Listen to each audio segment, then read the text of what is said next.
Nous sommes en mai 2024, la saison où les températures sont agréables et la nature reprend vie. En tant qu'investisseur averti, vous suivez attentivement les actualités crypto post-halving à l'affût de nouvelles opportunités. Comme ce lundi 27 mai, le jour où vous tombez nez à nez avec un article de presse complètement absurde. Les fleurs de chez Jardiland sont plus précieuses que le Bitcoin. Non, c'est impossible vous dites, et pourtant... Ce scénario ferait la une des médias du monde entier si nous assistons aujourd'hui à une renaissance de la folie spéculative qui a secoué la Hollande du XVIIe siècle. Le pays du Bouddha est alors fasciné par les tulipes et la valeur des bulbes connaît une ascension fulgurante. Au départ, les fleurs s'échangent contre des terres, du bétail, des tasses d'argent, des tonnes de céréales. Mais à l'apogée de la crise, on troque certaines variétés contre de belles maisons bourgeoises sur les canaux d'Amsterdam. Les tulipes aux pétales marbrés de blanc sont les plus rares et atteignent des records, l'équivalent actuel de 110 000 € pour un seul bulbe. Mais l'engouement exacerbé suscite un intérêt croissant pour les arnaques.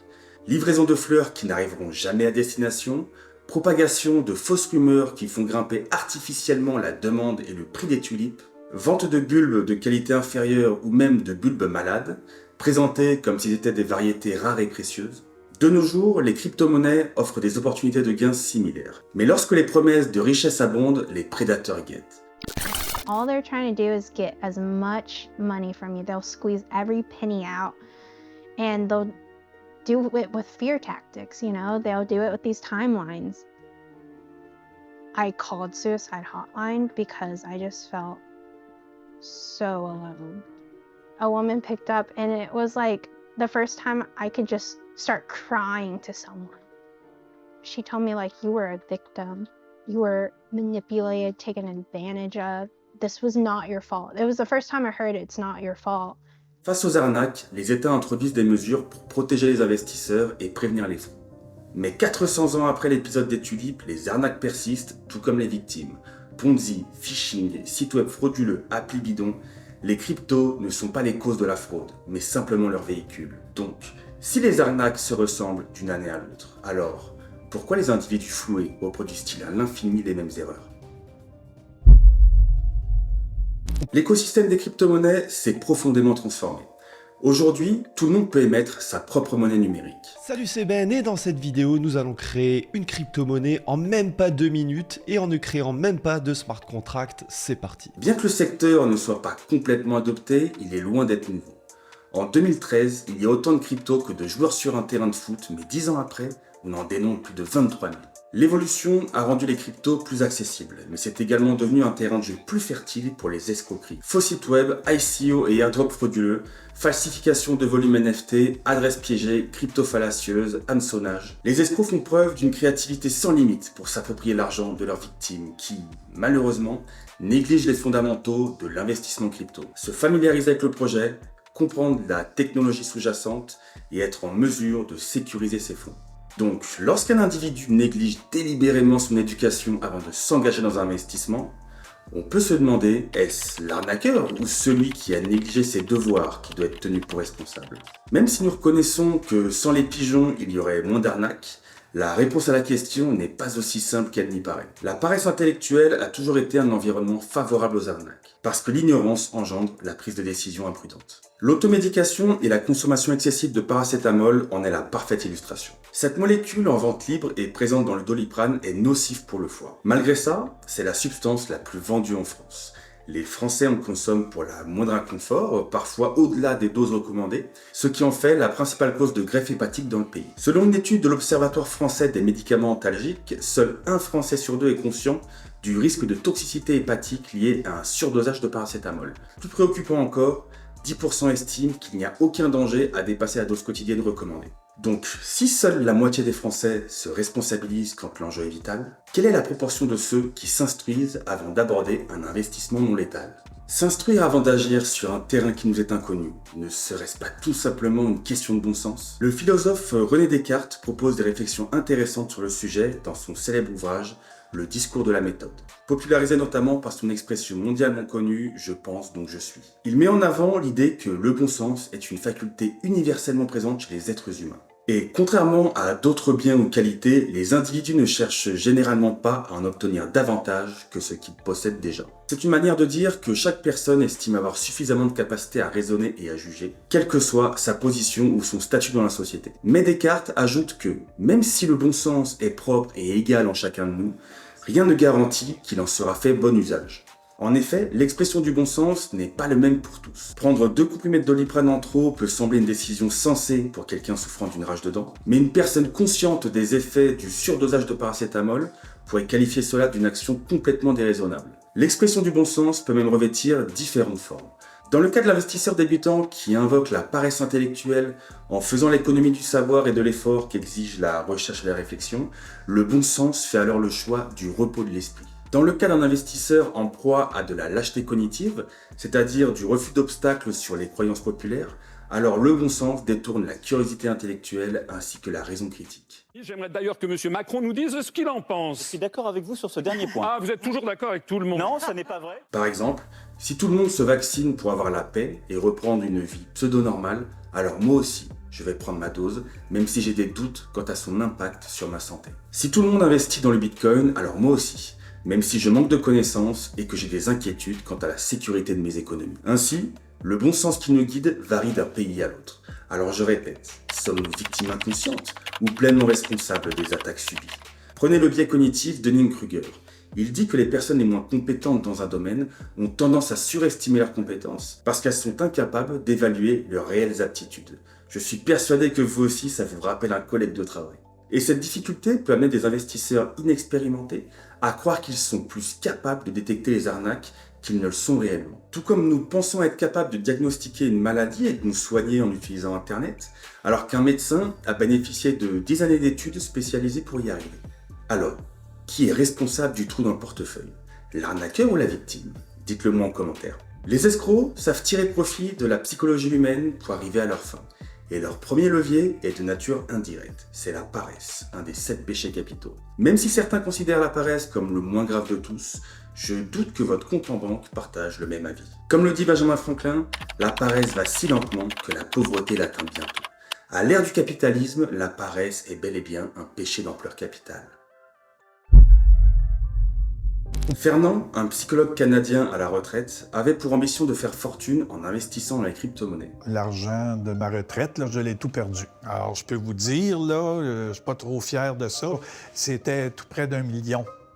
Joanne, elle aussi, rêvait du million pour vivre une retraite paisible. Ma maison, je l'ai vendue au-dessus de 400 000. J'étais super contente parce que je payais tout, là, toutes mes dettes. Et en plus, j'avais un 200 000. Puis là, j'ai tout perdu. J'ai perdu mon 200 000, puis je m'étais réendettée d'à peu près 40 à 50 000. En tout, les escrocs ont dévalisé plusieurs milliers de victimes similaires à Joanne et Fernand, générant en moyenne plus de 70 000 $ de recettes par personne. À première vue, on se dit, mais comment c'est possible d'être naïf à ce point? De miser toutes les économies accumulées au cours d'une vie au même endroit? Alors que la première règle en matière d'investissement, c'est de ne risquer que ce que l'on est prêt à perdre. Mais détrompez-vous, les situations sont souvent complexes et les stratagèmes employés sont incroyablement bien ficelés, pour ne pas dire machiavéliques. En fait, Fernand Larouche et Joanne Gauthier ont été victimes du même stratagème, à 1 an d'intervalle.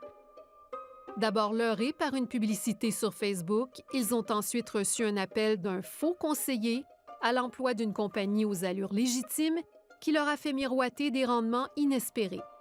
La future victime scrolle tranquillement son fil d'actualité Facebook et tombe sur une publicité mettant en avant une personne mondialement connue.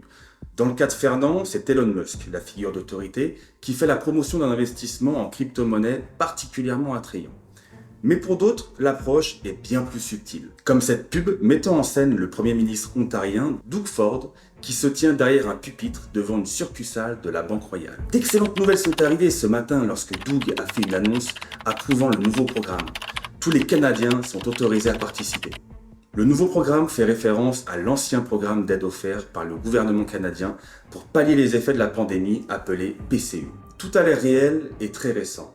Quand le prospect clique dessus, il est redirigé vers un article de presse du Toronto Star. le quotidien qui possède la plus grande distribution de tout le pays. Le faux article du journal The Toronto Star prétend que le Premier ministre vient de dévoiler un nouveau programme d'aide baptisé PCU 2.0. Selon cette publication fictive, ce nouveau programme serait une plateforme automatisée d'investissement dans les crypto-monnaies. L'idée sous-jacente est simple. Offrir à monsieur tout le monde l'opportunité de tirer profit de l'engouement pour le Bitcoin, même en l'absence totale d'expérience en matière d'investissement ou de technologie. Peu importe où l'on clique dans l'article, cela nous redirige systématiquement vers une boîte de dialogue qui demande notre nom et notre adresse électronique. Une fois ces informations fournies, on nous demande ensuite de renseigner notre numéro de téléphone, classique. Mais toute personne qui soumet ces informations recevra rapidement, à l'instar de Fernand et de Johan, un appel d'un agent cherchant à la persuader d'investir en crypto-monnaie. À partir de ce moment-là, le processus de fraude est enclenché. Hello? Hello? Good day, I'm speaking with Mr. Bertrand, right? Yes. Wonderful. This is Ray Richards, Mr. Bertrand. How are you for today, sir, first of all? I'm doing good, and you? I'm fine as well. Thanks for asking, sir. Yes, Mr. Bertrand, what I'm calling is because I see you made a recent registration for acquiring and trading of Bitcoin. Yeah. You remember this, sir? Yeah, this morning. I just did it a couple minutes ago. We're going to open trade that Bitcoin is going to go up, and when it eventually goes up, you're going to make profit. And financial advisors predict Bitcoin is going to go down, and it eventually goes down. You're still going to make profit. So do you understand this? So if it goes down, I still make profit? Yes, you can still make profit. That's the beauty about it. How much profit do you think I You're can gonna make? If you start right now with the minimum amount, you can get up to 30% every week, depending on the price on the financial market generally. So you can check your mail now. You're gonna receive a mail from Ray J. Richards. Yeah. L'escroc demandera ensuite au journaliste d'effectuer un virement d'une somme minimale de $250 sur le portefeuille Bitcoin de l'application, puis de leur transmettre une pièce d'identité pour le KYC. Parce que oui, il faut donner l'impression d'une plateforme régulée et légitime. Le journaliste n'ira pas aussi loin dans les démarches. En revanche, Fernand et Johan l'ont fait, plongeant ainsi tête la première dans la supercherie. Alors oui, à ce stade de l'arnaque, il y avait déjà quelques petits signaux d'alerte. À ce moment-là, j'écris, puis on me dit qu'il y a quelqu'un qui va communiquer avec moi. Rapidement, elle reçoit l'appel d'un présumé conseiller financier. Puis il pouvait m'appeler au début 3-4 fois par jour. Moi, j'appelle ça de la persécution. C'est un peu comme si je devais me faire opérer d'un rein dans un hôpital inconnu et que la veille, le chirurgien me harcèle plusieurs fois par jour pour s'assurer que je me présente bien au bloc opératoire le jour J. Ça sent sapin quand même, hein. Et que dire de cette proposition de gain totalement démesurée? Un rendement de 30% par semaine, toutes les semaines? Bon, à leur décharge, c'est vrai qu'en crypto, on connaît des rendements annuels défiant toute concurrence. Les récits de profits astronomiques relayés par les médias lors d'un bull run rendent cette possibilité crédible aux yeux d'un néophyte. Ainsi, pour que les escroqueries réussissent après avoir exploité le péché lié à la paresse, les escrocs ont également profité de celui lié à l'avarice, ce désir insatiable de richesse qui pousse les gens à ignorer les signaux d'alerte et à investir dans des arnaques qui promettent des rendements irréalistes. Mais ce n'est pas suffisant pour inciter les victimes à faire all-in, car il manque un élément essentiel, la confiance absolue en leur bourreau masqué. Au bout de 2-3 semaines, le 250 avait plus que doublé. Je dis, wow, c'est le fun. J'ai vérifié si j'avais le contrôle sur mon argent, c'est-à-dire si je pouvais rapatrier le 250 $ que j'avais investi. Et puis, il m'a aidé à rapatrier cet argent-là. Puis là, évidemment, il dit, ben si tu veux faire de l'argent, il faut investir plus que ça. Le portefeuille grandissait. C'est presque de l'hypnose, là. Moi, j'avais les yeux sur le portefeuille. J'avais confiance et puis finalement, ça allait bien. Oui, tout va bien en effet, jusqu'à ce qu'il veuille retirer une nouvelle fois ses fonds qui, entre-temps, ont été multipliés par 7. Et là, il me dit, d'accord, aucun problème. Il dit, il faut juste régler la question des impôts. J'ai dit, mais vous prendrez vos impôts sur le montant qu'il y a dans mon compte, il n'y a aucun problème. Ah, il dit, non, ça, on ne peut pas faire ça. Puis après 2 mois, comme ça, ils ont dit, bon, tu n'as pas payé tes taxes, tu ne payes pas tes taxes, on ferme ton compte. On liquide ton avoir. On lui demande alors de régler plusieurs centaines de milliers de dollars supposément destinés au fisc, avant de pouvoir récupérer son investissement. Le réveil est douloureux, le septuagénaire prend alors conscience qu'il est tombé dans le piège. Une arnaque de grande ampleur, propulsée par des années de développement et d'optimisation de l'algorithme Facebook. Est très utile aux fraudeurs, le système publicitaire de Facebook. Ça permet de cibler les gens de manière ultra pointue et ce qu'on constate, c'est que quand quelqu'un s'intéresse à ces publicités-là, on leur en sert de plus en plus. On ne sait pas vraiment comment fonctionne la plateforme publicitaire de Facebook. Par contre, on a des témoignages de criminels qui expliquent que Facebook propose les publicités contenant des arnaques à des personnes qui sont susceptibles de cliquer sur ces arnaques. Donc, par exemple, si vous avez une fois cliqué sur une arnaque, Facebook sait que vous êtes susceptible de le refaire et donc vous allez avoir une avalanche de publicité pour des arnaques dans votre flux d'actualité. L'algorithme apprend très vite, marche très fort et pendant longtemps. J'ai revu les mêmes publicités couramment depuis un an sur Facebook, les mêmes publicités qui m'ont accroché, là. En un seul après-midi, on a été capable de trouver au moins une trentaine de publicités pour ces fraudes-là sur Facebook et c'est aussi omniprésent sur nos profils que ça l'était à pareille date il y a un an. C'est ce que j'appelle l'effet Cambridge Analytica. En 2016, la société anglaise acquiert illégalement des données personnelles de millions d'utilisateurs Facebook pour les utiliser à des fins politiques, notamment pour influencer le Brexit ou les élections américaines. Pour être très exact, le but de Cambridge Analytica, donc c'était ça, mais c'est principalement en fait de convaincre.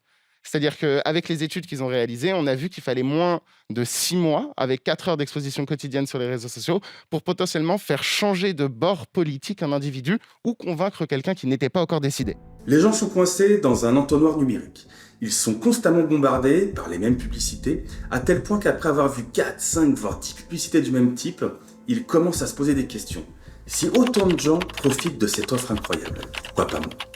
C'est le troisième péché que les arnaqueurs exploitent habilement pour exercer leur influence, l'envie, elle-même alimentée par une pression sociale surabondante. Observer les autres amasser de prétendus gains massifs peut pousser quelqu'un à faire des investissements impulsifs. Alors je sais ce que vous allez me dire, Dior, mais à ça aussi les fraudeurs y ont pensé. Il n'y a qu'à regarder le nombre de faux sites internet spécialisés dans le phishing de vos données personnelles. Binance a été obligé d'en créer une rubrique entière pour en informer ses utilisateurs. Et c'est pareil sur les réseaux sociaux, le nombre de faux profils pullule. Regardez les résultats sur Asher. Il a 28 comptes TikTok et une dizaine sur Twitter. Et certains parviennent même à rassembler des milliers d'abonnés. La frontière est devenue bien trop mince entre arnaque et réalité. Je vous avoue là, que avec tout ce que je voyais, la compagnie, les chartes, son côté professionnel, j'ai perdu de vue que ça pouvait être une fraude. Ce qui est faux a l'air de plus en plus vrai. Et les avancées de l'IA n'ont fait qu'accentuer cette tendance. Ses capacités de simulation et d'imitation brouille les frontières entre authenticité et contrefaçon. Elle peut générer des images, des voix et des textes qui semblent indiscernables de leur équivalent humain. Fernand Larouche reconnaîtra par la suite qu'il en savait bien trop peu au sujet des crypto-monnaies lorsqu'il a fait confiance à 24X Forex. C'est sûr que je n'ai pas assez fait de recherche et puis je me suis fait avoir. Les crypto-monnaies, c'est complexe. Dans le crypto Far West, il y a des bandits, mais les shérifs ne sont pas encore assez forts pour les arrêter. Le démantèlement de ces réseaux est complexe parce que ces escrocs opèrent sans se soucier des frontières. Et ils ne ciblent pas le marché de leur propre pays. Je vous vois venir de loin. Vous pensez qu'il n'y a que les pré-retraités qui peuvent se faire avoir aussi facilement sur Internet. Mais pas du tout. Dans les arnaques à l'amour, les victimes, ce sont les jeunes de la vingtaine. I decided to get on Hinge, a dating app. 24 years old, never been on a date, never kissed a guy. Dating was never really in my priorities. But as you get older, obviously all your friends have been on dates or have boyfriends or girlfriends, and it's like, oh, I kind of want to know like what that would be like. Manque de bol pour Nikki, sa première relation avec un mec s'avère être une arnaque aussi dégueulasse que son nom, le pig butchering. Comprenez littéralement le découpage ou démembrage de cochons. So in this case, pigs means a victim, a person who is tricked into being sort of fattened up. You're enticed to spending more and more and more and more money. You're getting fattened up. And then at some point you're butchered or slaughtered, which means sort of, to mix metaphors a little bit, the rug is pulled out from under you. You come to a point where you find out that it's a scam and the scammer kind of runs away with all your money. Voici comment Nikki s'est fait engraisser avant d'être financièrement abattue. Elle s'est inscrite sur Hinge. une application de rencontre qui se démarque de Tinder par une volonté de construire des relations longues.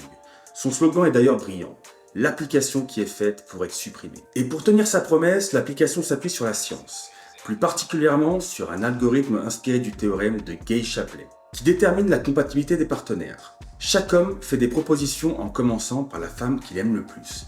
Les femmes, elles, disposent en fonction de leurs propres préférences. En d'autres termes, Hinge vous promet des candidats qui vous séduiront vraiment. Et pour y arriver, on vous invite à compléter votre profil avec des informations personnelles très détaillées. Plus votre page est fournie, plus l'algorithme affine ses suggestions. Ça ne vous rappelle rien? Nikki, ou l'appli, repère un jeune qui lui plaît. Il est d'origine asiatique tout comme elle et ça la rassure. Au fil des semaines, ils ont eu de longues conversations qui se sont révélées bien plus profondes que sur celle de Tinder. Quant à la situation familiale de Nikki, bingo. L'escroc y voit une opportunité. Nikki vient de perdre sa mère. Elle hérite d'une maison qu'elle vend pour 400 000 $. Elle conserve la moitié pour elle et lègue généreusement l'autre moitié à son père. Jusqu'ici, il n'y a jamais eu de mention de crypto. Jusqu'au jour où son crush de Hinge place le mot crypto parmi une liste de plusieurs hobbies, comme ça, l'air de rien, et c'est malin. Nikki, absorbée par le charme numérique du garçon, ne verra pas le piège se refermer. L'escroc passe la seconde et tire sur la corde sensible. I want to always take care of my family. I take care of my 94-year-old grandmother. I got you some flowers. You want me to hold them? Yeah. Okay. I was paying for her finances as well as my dad helping to chip in. But also my dad, I know he's 66 years old. He has a fixed income, so I wanted to make sure he could live the dream life I thought I could provide for him. Il lui propose de suivre sa méthode parce qu'elle lui a déjà fait gagner beaucoup d'argent et il estime que c'est une opportunité unique pour Nikki de subvenir à vie aux besoins de sa famille. Son père est bientôt à la retraite et il faut continuer de payer la maison de retraite de la grand-mère. Décidée, elle commence à faire ses premiers achats sur crypto.com, puis à les envoyer sur la plateforme recommandée par l'escroc. I remember making all of these wire transfers from end of November all the way to December 14th. These were huge amounts of money that I thought was going into a legit fund and investment platform that the scammer Hal convinced me to do. So it's just crazy. Au fur et à mesure, elle finira par y mettre ses 200K.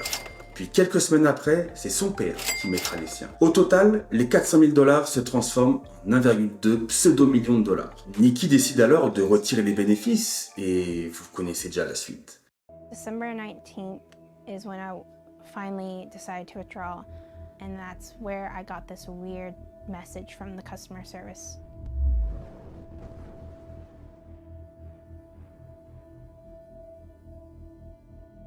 The taxes were over $360,000, and I flipped out. That's kind of like where the realization hit that this was a scam. Le père et la fille ont tout perdu. Il ne leur reste plus que 2 000 € pour vivre à deux. Ils habitent désormais dans un camping-car en forêt. Mais franchement, comme pour Johan et Fernand, des signaux d'alerte se sont manifestés à chaque étape de leur parcours. Even from the get-go, I was like, there seemed to be a language barrier. He texted really good English, but it felt very formal, like what you are supposed to be taught when you're actually learning English. So I thought, oh, okay, well, I don't think a connection could ever be super deep just because of a language barrier. So I was like, okay, well, that's fine. Comme par hasard, il est né dans la même ville qu'elle, en Chine. Il refuse les appels Zoom et FaceTime, car soi-disant, l'apprentissage des cryptos par message WhatsApp, c'est suffisant. Et lorsque finalement, il accepte un appel Zoom pour rassurer sa victime, il se contente de montrer ses yeux à la cave, en prétextant de la timidité. Non mais, Nikki, t'abuses là. Well, I'm really excited to learn crypto. Oh, turn me off. My friend recorded like the whole him being on FaceTime, but she didn't like get any of his, I guess, like face or anything. I just remember freaking out inside because what I saw was just an eyeball. We would do the buying and selling for maybe 5 minutes at the most, and it just felt like, okay, tell me when to buy and sell. Voici la méthode magique utilisée par Nikki pour faire un max de bénéfices. Avec son escroc, ils avaient un compte à rebours de 3 minutes. Il fallait acheter au top départ du chrono et vendre impérativement avant la fin du temps imparti. Parce que toutes les 3 minutes, les nœuds validaient les transactions. Je ne vois pas trop le rapport, mais apparemment, pour Nikki, c'était logique. It was exciting.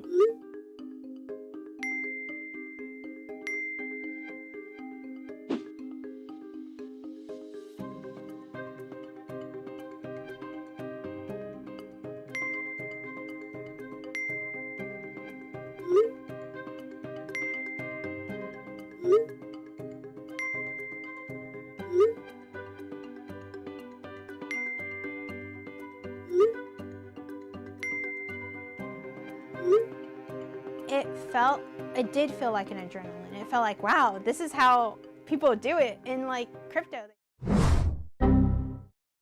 He said you could be a millionaire at the end of the year. And now I'm currently living in an RV with my dad.